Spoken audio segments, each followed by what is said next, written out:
and posted the 1st Plant Engineer Regiment.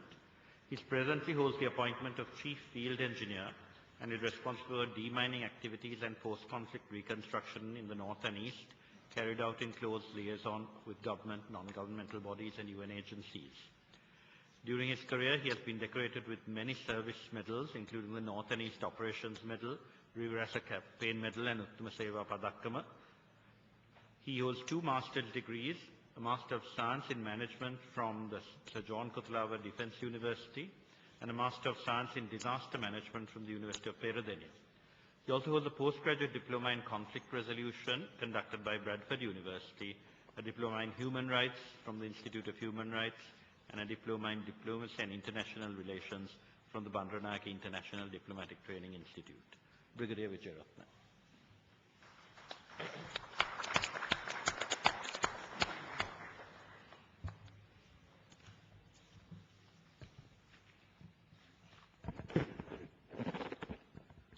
Thank you very much, sir. Good morning, ladies and gentlemen. In the next 15 minutes or so, I'll be discussing on humanitarian demining conducted by the Sri Lanka Army Humanitarian Demining Unit towards facilitation of reconstruction and resettlement, along with rapid restoration of normalcy. With the signing of the ceasefire agreement between the government of Sri Lanka and the LTT in 2002, Sri Lanka Army commenced its humanitarian demining activities in the country.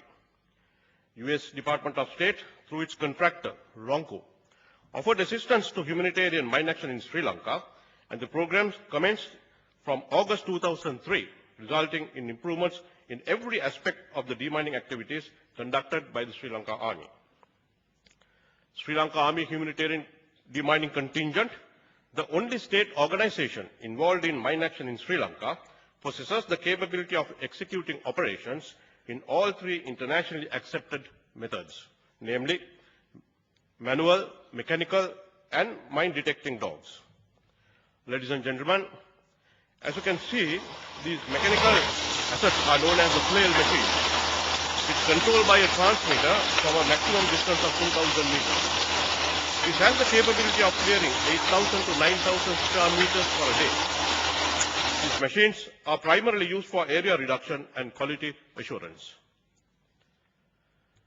Mine detection dogs could clear approximately 700 square meters per day and could detect landmines at an average depth of 10 to 13 centimeters.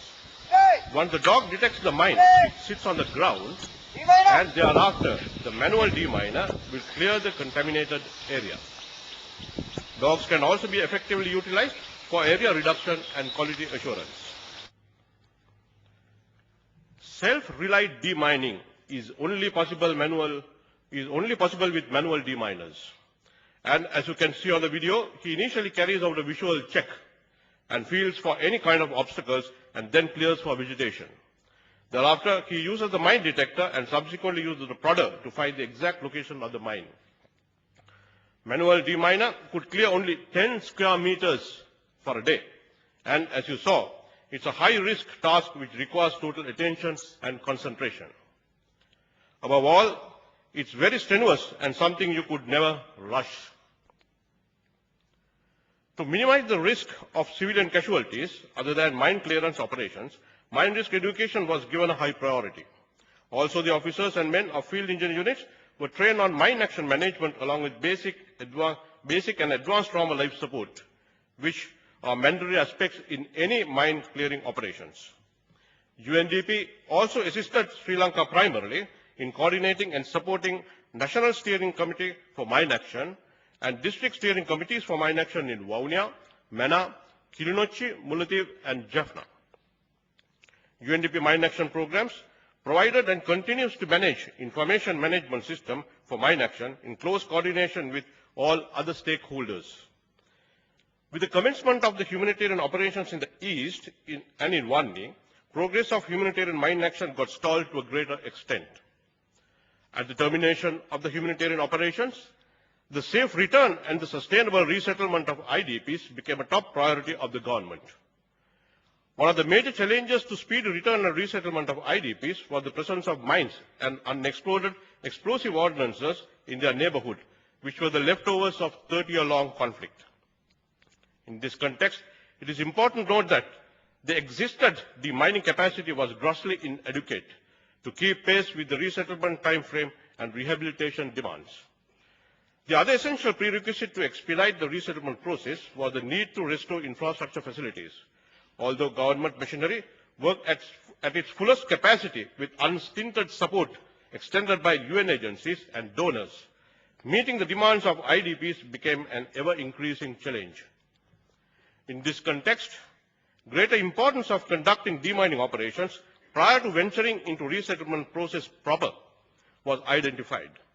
An in-depth study also confirmed that resettling prior to demining involves a greater risk which could lead to disasters as encountered elsewhere in the world, where people started settling down in their lands without waiting for the clearance of mines, leading to reporting of thousands of mine-related accidents. Therefore, in the Sri Lankan setting, it was decided early to conduct demining prior to engaging in any resettlement efforts. The authorities were almost in total control of the situation, ensuring safety and methodical return of IDPs back to their neighborhoods. The perceptions of the people after being resettled in safer environments with no mine-related accidents in post-resettlement period were the best measures to gauge demining effectiveness. It also proved that MRE programs conducted at the IDP centers had not focused on ground realities and did not sufficiently educate IDPs on the risk involved. High priority for demining was planned on villages identified for resettlement. To this end, Sri Lanka Army HDU initially commenced their operations in the rice bowl in the Mannar district, which has a huge contribution to rice production in Sri Lanka. Ladies and gentlemen, as you can see on the screen, this area was highly contaminated with mines and UXOs, especially with the mines being scattered and not laid according to any kind of pattern. But the HDU were able to clear 39 square kilometers of land within a very short period of time, recovering over 7,000 LTD-laid anti-personnel mines and over 1,500 UXOs. The second priority identified by the Sri Lanka Army HDU was the Kilinochchi townships and the immediate outskirts, which had the highest population density out of the liberated areas.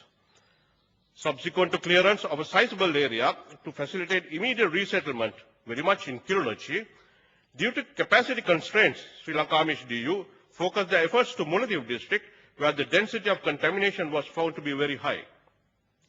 As you can see on the screen, total area allocated to HDU was 1,556 square kilometers, and to date, HDU has cleared 1,285 square kilometers, which is approximately 83% of the total area entrusted. However, as people are returning to their homes, it is essential that the areas used for livelihood and lands with socio-economic bearing and infrastructure be cleared in parallel. The Sri Lanka Army HDU, under the Ministry of Economic Development, has significantly scaled up their operations in the north and east to manage the surge in mine action. In addition, MRE activities were also considerably expanded, commencing with formal MRE conducted at the welfare centers. Community liaison activities too were carried out by the field formations of the Sri Lanka Army in these areas in support of demining activities. According to an estimate, 1.6 million landmines have been laid in Sri Lanka, of which 366,870 mines have been cleared up to now. This leaves the country with an estimated number of 1.23 million mines still to be cleared. Non-technical and technical surveys conducted so far in the northern province reveal that as of 30th April 2011,